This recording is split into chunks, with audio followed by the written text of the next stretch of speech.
Meppadi എത്തിയിട്ടോ last. Yes, എന്നിട്ട് ആ വഴി മീൻ വെള്ളത്തിൽ പോകാനുള്ള പരിപാടിയാണ്.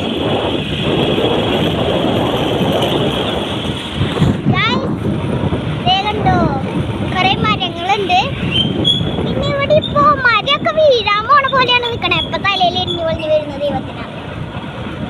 അച്ഛനെന്തേലും പറയൂ, അച്ഛനെന്തേലും പറയൂ.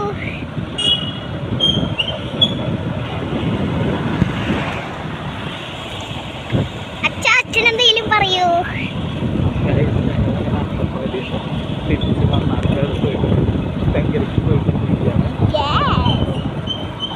നമ്മൾ മല ഇറങ്ങിക്കൊണ്ടിരിക്കുകയാണ്. ഈ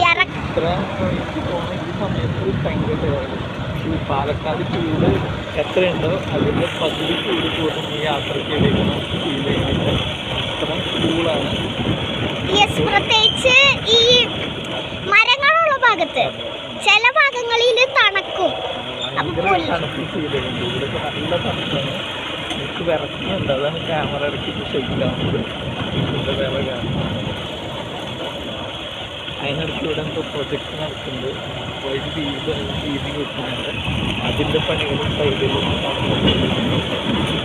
കാണുന്നതിൻ്റെ പണിയാണ്. പ്രൊജക്റ്റ്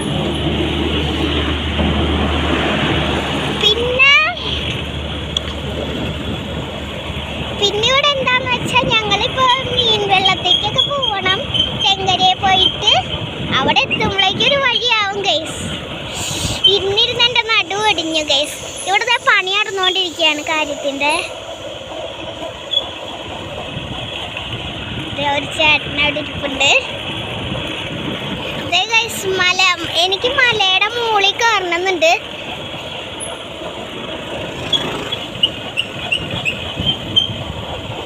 ഗൈസ് റോട്ടിൽ എന്തൊക്കെയോ 1, 2, 3, 4 വരച്ച് വെച്ചേക്കണ പോലെ ഉണ്ട് കേട്ടോ. മരങ്ങളാണ് കേട്ടോ ഗൈസ് ഫുള്ള്. എന്താണ്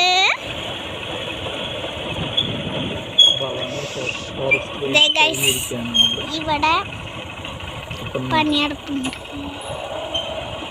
അങ്ങനെ നമ്മൾ ഭവാനി ഫോറസ്റ്റ് കഴിഞ്ഞു. ഞാൻ ആദ്യം ഭവാനി ഫോറസ്റ്റ് കണ്ടപ്പോൾ വിചാരിച്ചത് ഇത് ഏതെങ്കിലും പ്രേതം ചത്ത, ഏതെങ്കിലും പെണ്ണ് ചത്ത ഫോറസ്റ്റ് ആയിരിക്കും. അതായിരിക്കും ഭവാനി എന്നായിരിക്കും പെണ്ണിൻ്റെ പേര്. അപ്പോൾ ഭവാനി ഫോറസ്റ്റ് എന്ന് പേരിട്ടു. അങ്ങനെ നല്ല കേസുണ്ടോ ഒരു കിട്ടിയപ്പോൾ പേരിട്ടിട്ടുണ്ടാവും. അല്ലാണ്ട് പിന്നെന്തിട്ടാ പ്രത്യേകിച്ച്. പക്ഷെ ഒന്നും കാണാനില്ല. എന്നാലും നല്ല രസമുണ്ട് കേട്ടോ കാണാൻ. ഈ വേരൊക്കെ കാണാൻ നല്ല രസമുണ്ട്. ഈ വേരുമ്മ അങ്ങനെ തലയിടിച്ച് വീണാൽ നല്ല സുഖമുണ്ടാവും. അങ്ങനെ വീണ്ടും ദാ പൊക്കോണ്ടിരിക്കുകയാണ്. പോയി പോയി പോയി പോയി